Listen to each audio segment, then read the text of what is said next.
Hello Nerfers, today we're going to be going over an introduction to HPA and a couple of the kind of more basic builds I've done. I guess a great place to start is with your tank. I know these have been covered in the past, so I'm just going to cover this briefly. This is a 31, I believe, cubic inch Ninja 3000 PSI tank with SLP regulator on top of it.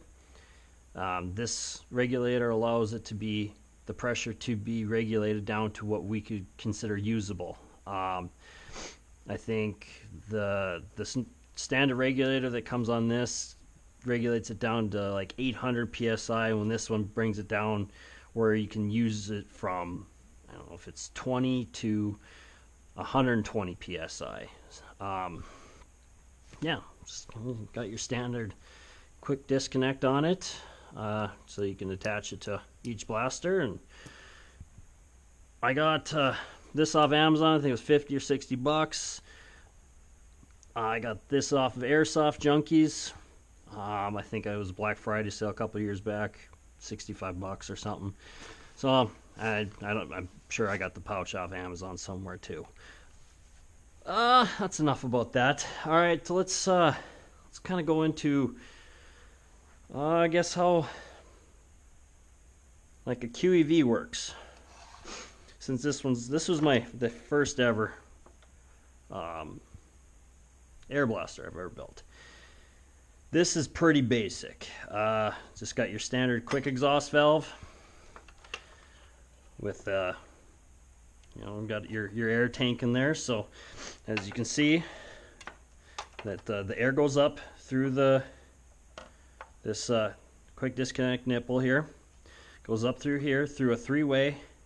This is a normally open MJV03 valve from Clippard, and it's normally open. So when the air is going through here, it goes all the way up through here, fills this up, goes through here, fills this up. I guess the dump valve or dump tank to whatever I set the SLP regulator at. Now when I press the trigger and close this is a mechanical valve. It diverts the air from here to here and shuts it off. What this does is pulls the air, so the air pushes, I'm not exactly sure what that's called in there, but it pushes it back, seals this off, and instead of having this front closed off, it flaps it back and dumps all the air through the front. And now this can be done different ways. You can use a solenoid, but another way to avoid that is by using an XBZ. Now this is Spectre Nerf's or Liam's take on it. The original version was out of an extreme Blastzuka, and it was plastic.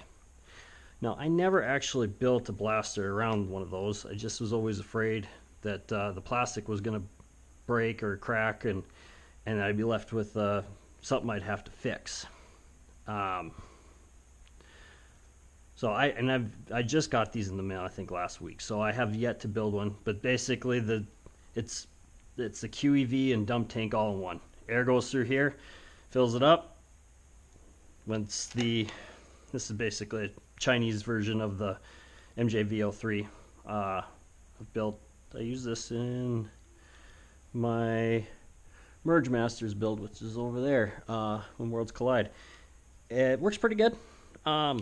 Have no longevity on it, but so once you press that, shifts it back and it dumps all the air out through the front. So you can see I go a little bit nuts when I order stuff. I hate waiting on parts, and when I want a mod, I want a mod. I don't want to wait a week. There's all sorts of different QEVs.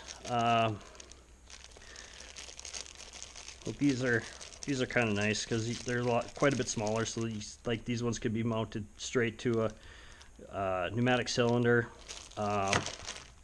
which, I mean, that's what I've done with these. With these ones, I had planned on trying to make a pneumatic cylinder prime a Kronos. I didn't do my math on it, and I put a cylinder on there that was dramatically underpowered to prime a K26. I just kind of abandoned it. It should have worked theoretically, but it was more of just testing to see if I could do it. So I know it's possible. I just never went back to it. All right, so here's all your 3-way valves, or I think there's even a 5-way in here. Yeah, it's a 5-way right there.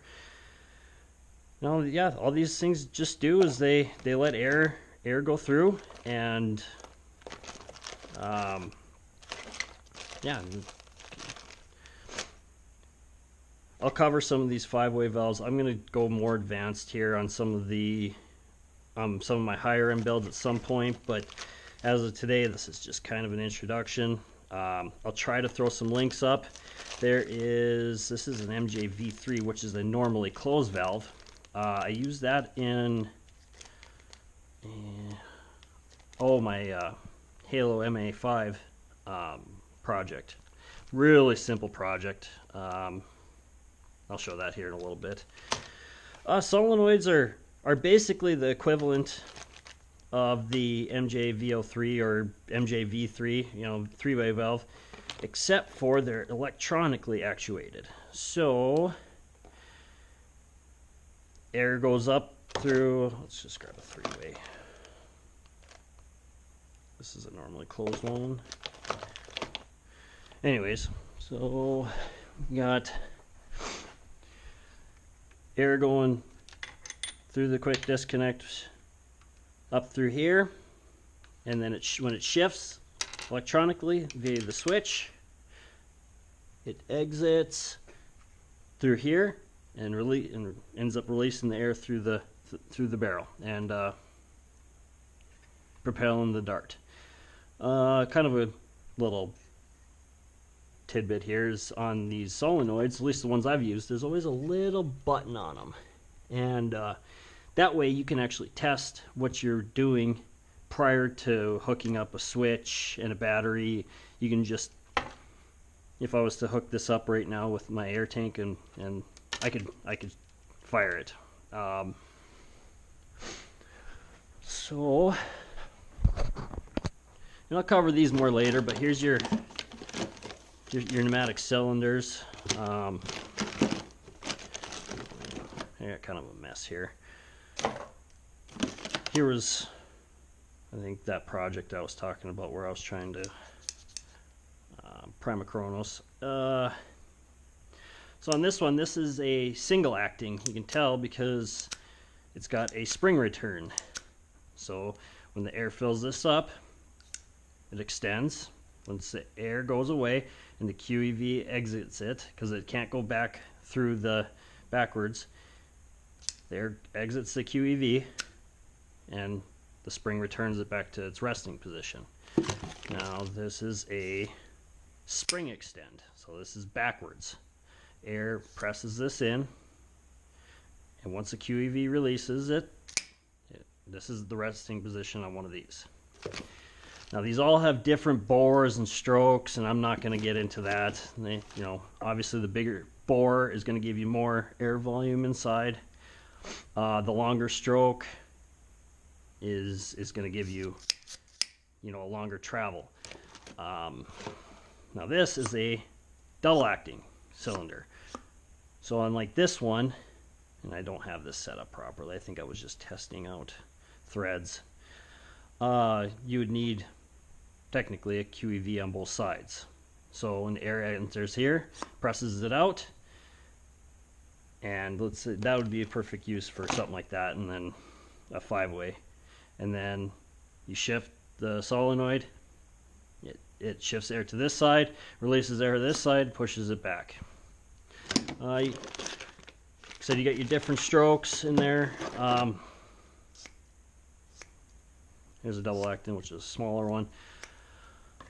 Yeah, and then you're obviously gonna need your brass. I order a lot of 9/16 and 15/32. These are all 12-inch ones I recently just found. It's a place where I can get some 36-inch ones, and that's my latest build with it right now. Here's kind of an older build, and this is more of another just basic build. It's pump action. So yeah, pump back. It allows and it's built for katanas. It allows, oh yeah, you can see it in there. Opens the breech, and you can't see it because of my jam door, but closes the breech, and you're able to fire. This one runs a VO3 in it.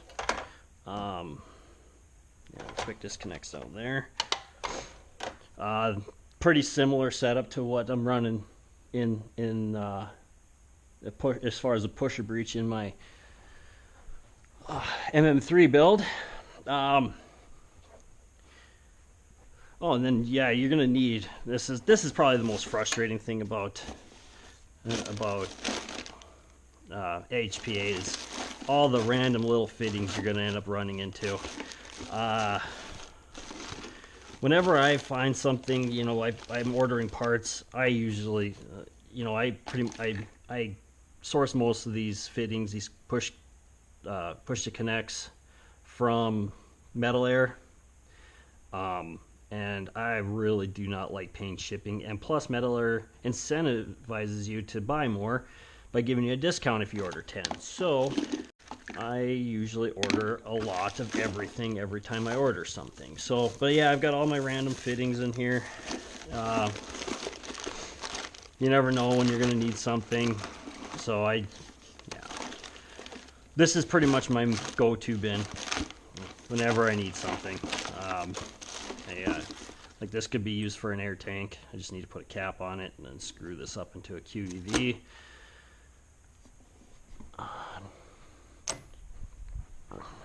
Alright, now as far as breeches go, like I said, this was my first build. I kind of found I found a build guide on Nerf Haven that kind of gave me this, which is called a telescoping breech, telescoping barrel. I don't exactly, but you can see how that works. It just connects straight to the bolt sled, and it's got a backwards from normal prime. You pull back to seal the breech, you push forward to load, open it up and load another dart. This is the only time I've ever used this one. There's nothing wrong with this breech. It works great, but I've learned quite a bit since then, and you can see here, it's just kind of, I think I cut this with Dremel, and nothing really it comes together okay, but it doesn't, it's not as smooth as I would like it, I guess I should say.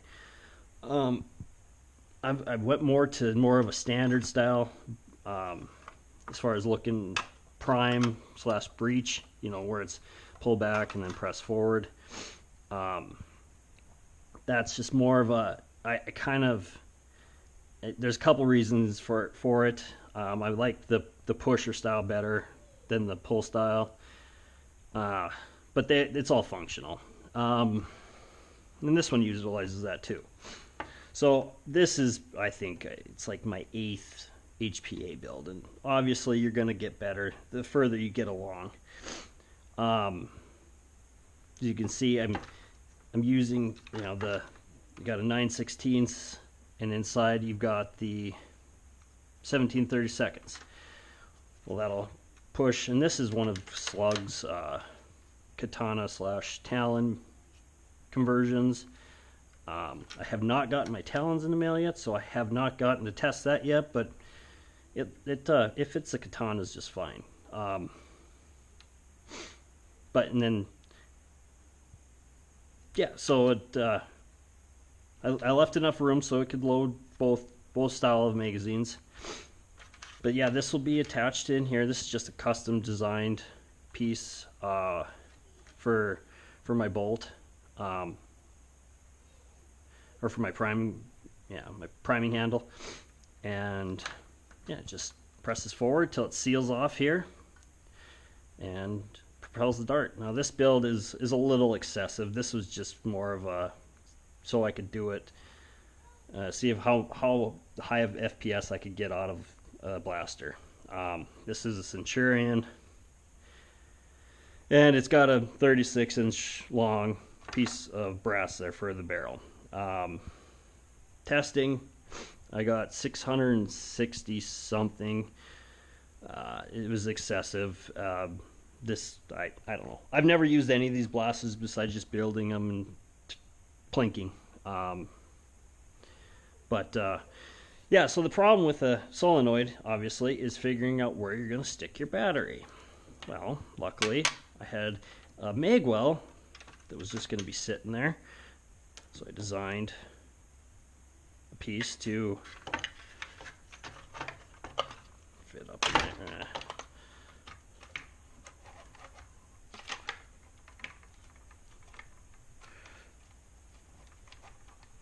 Yeah, it's a pretty tight fit. But yeah, so and it's got a rail on it for my bipod. I'm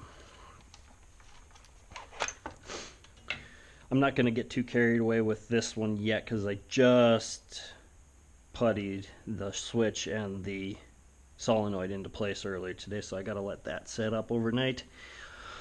But that'll be a later part about this video. I don't know if I'll shoot this one on this video or not.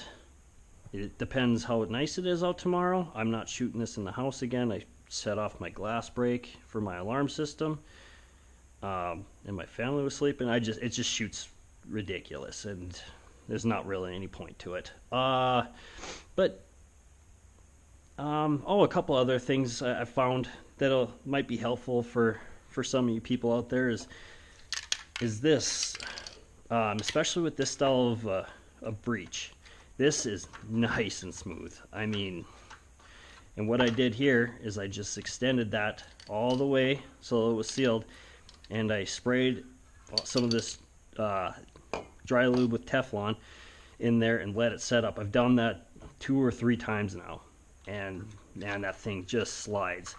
I have to take that one apart because I just discovered this stuff, because that one's a little sticky, and that's kind of another part of me doing this series, to kind of explain these things, is so I can take apart some of my other blasters and use some of the things I've learned to make them function better.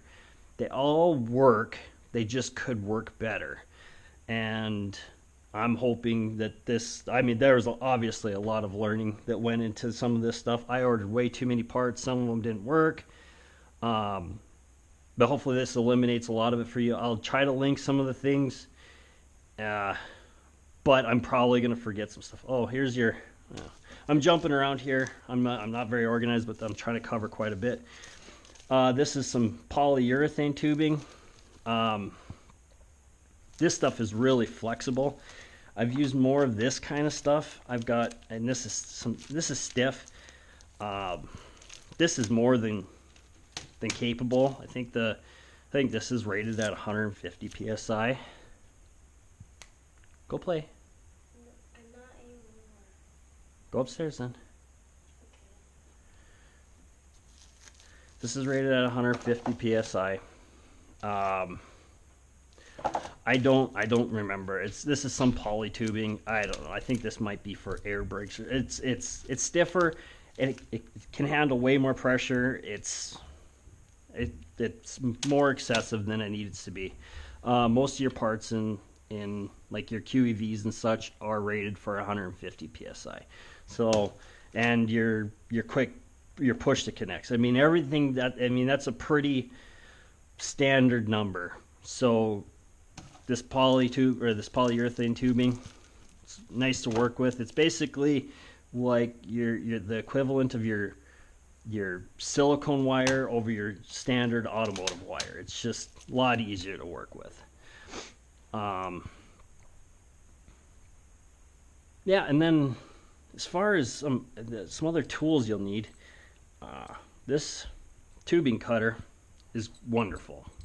Just roll it and then you shove your piece of brass in there and you just turn it and turn it, you tighten it, you turn it some more, you keep doing that, and it'll eventually just cut. It'll leave you this nice crimped end.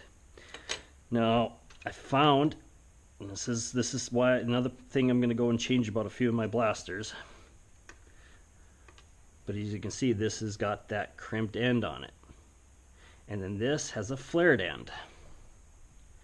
Well, what I found that works really nicely to get a flare end is I shove a needle nose in there and I just twist and twist.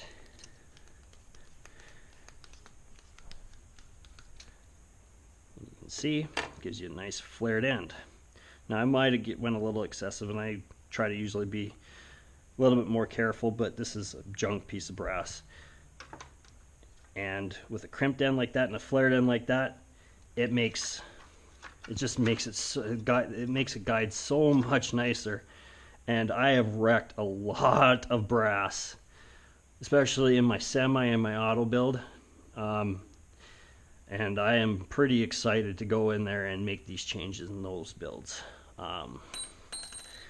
That's another reason why this one's just, I'm just gonna leave this one though, because it's, like I said, it works fine. This one actually takes full length darts, which I am probably going to change that on the rest of them, but I just don't use full lengths anymore. They can get used in my flywheel blasters or stock blasters, but I am pretty much going to 100% half-length darts. For one, in air blasters, they just work really well. Two, I'm a big fan of the Katana or Talon mags. I just got my vest, and you can see you can double stack those in there. Yeah, it's just they're I think that's the way that this hobby's heading is half lengths anyways. So need to. So yeah. Is there anything? I suppose I can. There's a couple other more simple builds over here.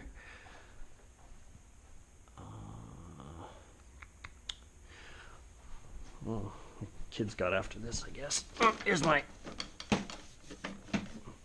That's basically just, it's got your standard MJV03 in it that's behind the trigger, and it's got a big dump tank in there. It fires Titan missiles.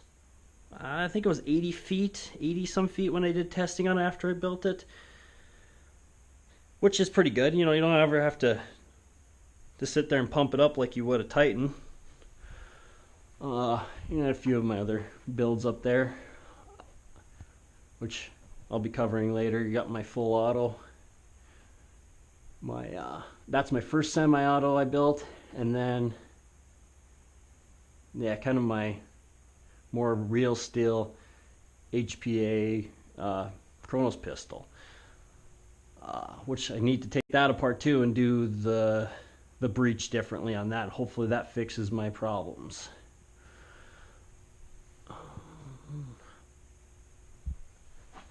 Okay, I think I know where that one is.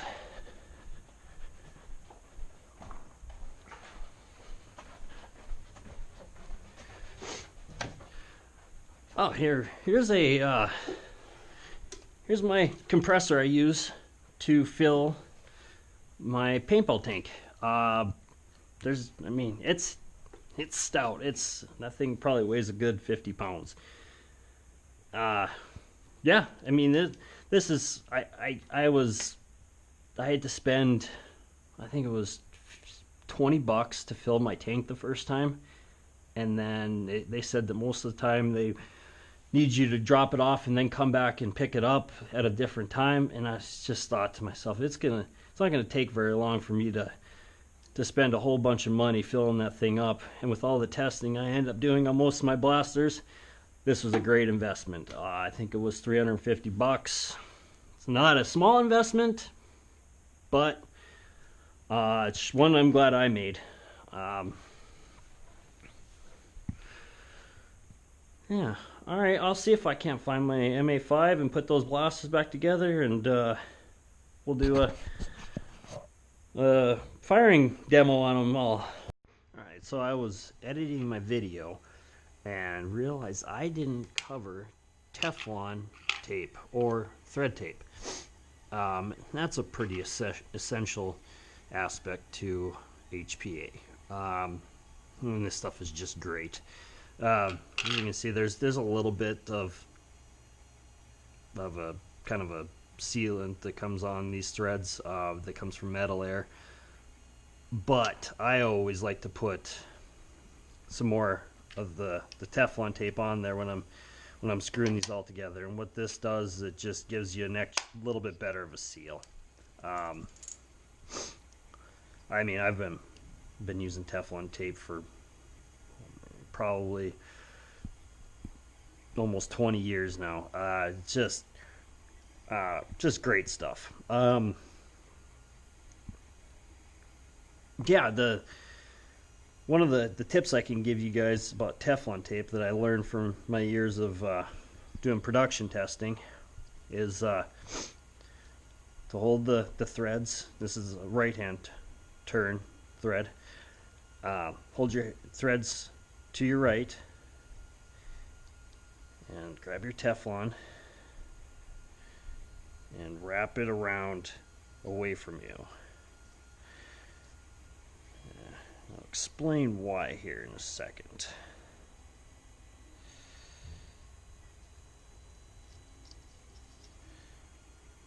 And you don't need to get carried away with it, but just give it a couple wraps. Kind of shove it in there. Alright, now what that does is you're starting off with the tape going this way and you're ending with it going this way. Now it might not make so much of a difference on these smaller threads, but when you're using like the bigger ones like I use on those steel nipples or the other things I've you know, my chokes and just things I used to work with in the past, is it makes it so your Teflon's heading this way, so when you're twisting it in, it won't bunch up and bind up and start coming unraveled on you. Like I said, I don't know if it makes much of a difference with your push to connects or your smaller threads, but it's always worked well for me in the past. Yeah, that's all I got to cover about that. Alright, well I found my MA5 and got this all put back together. Yeah, this one was just super easy mod. I basically, if anybody's used one of these, this pump is just absolutely garbage, and it's horrible to try to get to pump up to enough volume to fire. But now it's just simple. I just basically has normally closed in there, so it's in a closed position right now, and take a fire up BB-8. I mean, this is a rate of fire. This isn't going to hit hard. It's going to hit good enough. This is, I mean, it's got an upgraded spring in there from Boom Tendo, but I mean, this was just like I said, it was like a 30-minute mod. That's how long it took from by the time I started unscrewing it to super gluing the MJ V3 in place and a couple airlines, and put the quick disconnect or the QD nipple down here. I mean, it's fun. My kids love shooting this one though. It's this will not fit. There we go. I have no idea what the darts per second is on that thing, and I've got some 40 dart clips for it. I just have never unpackaged them or installed the sniper mod that you have to do to them. Disconnect this here, and then we'll go over to, and this is all running on, I've got it set at, it looks like 75 psi right now. This can run on whatever. The higher this, with these ones, with a normal HPA blaster, the higher your PSI and your regulator, the higher or the harder it's going to shoot. This one, the higher the PSI, the faster it's going to shoot. So I mean, HPA normally, you're normally thinking, yeah, it's gonna shoot really hard, but there's other uses for it too. There's your Rapid Madness, there's like the Mag Strike with bladders, or that just anything that was an air blaster. You could probably even you hook something like this up to a Titan, which I don't think I'd recommend, but there's just lots of ways that this can be useful besides shooting hard.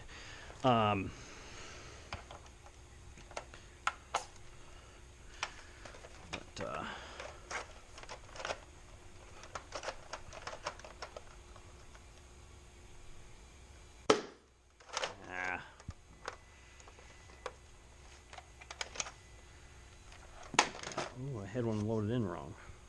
That was dumb.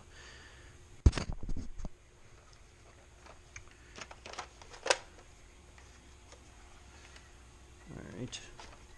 I probably should have did some maintenance to this. Oh, there we go. There's one loaded.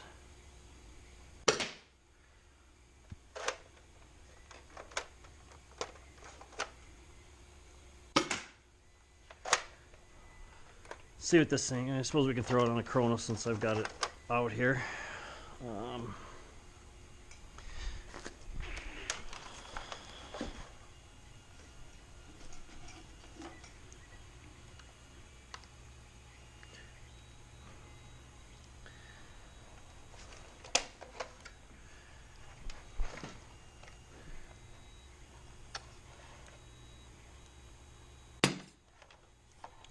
It would help if I had a dart loaded.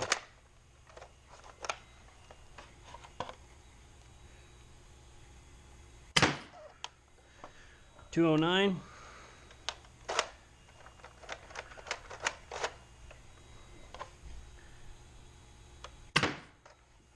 $66. Do I have them all? I might have shot them all. Oh, 262. Why that's so inconsistent? I've turned this thing up to 100 before and gotten 300 psi, but I'm working with such a small volume here. I don't even know what it is. It's probably running 30 to 40 milliliters of air, which this one here is running 90. I mean, so you're going to be able to get more FPS just running even a lighter, lower PSI. But I will, once that thing is ready to button up, and it gets daylight tomorrow, I'll take it outside and get that. All right. Well, sometimes it pays to procrastinate. I just bolted this thing back up. Everything should be set up, but I got Talon Mags in the mail last night, and it snowed a whole bunch yesterday. So let's do a firing video. It's pretty chilly out here, so I'm gonna get this done so I can get back inside. All right.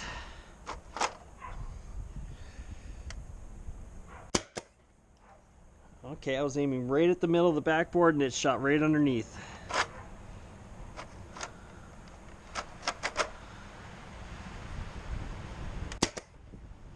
I wonder if you can see that flight. It is freaking cool. pretty windy, but it still shoots pretty straight. I whirly birded a little bit, but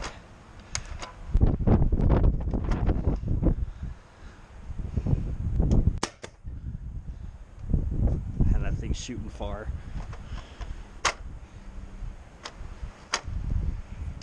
Okay, straight at the middle of the. Shot a little high. Yeah, I mean, you got to think about it too. That backboard, you know, is probably a good, probably around 200 feet away from me. I don't know for sure, but that might be a little less. Might be 150. But I'm pretty sure I could hit my neighbor's garage door if I really wanted to.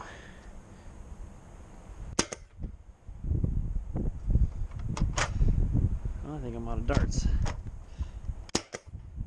Well, anyways,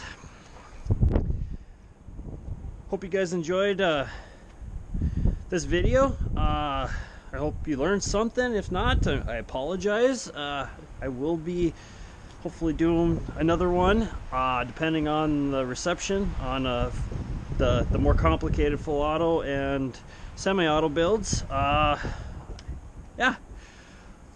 Thanks, guys.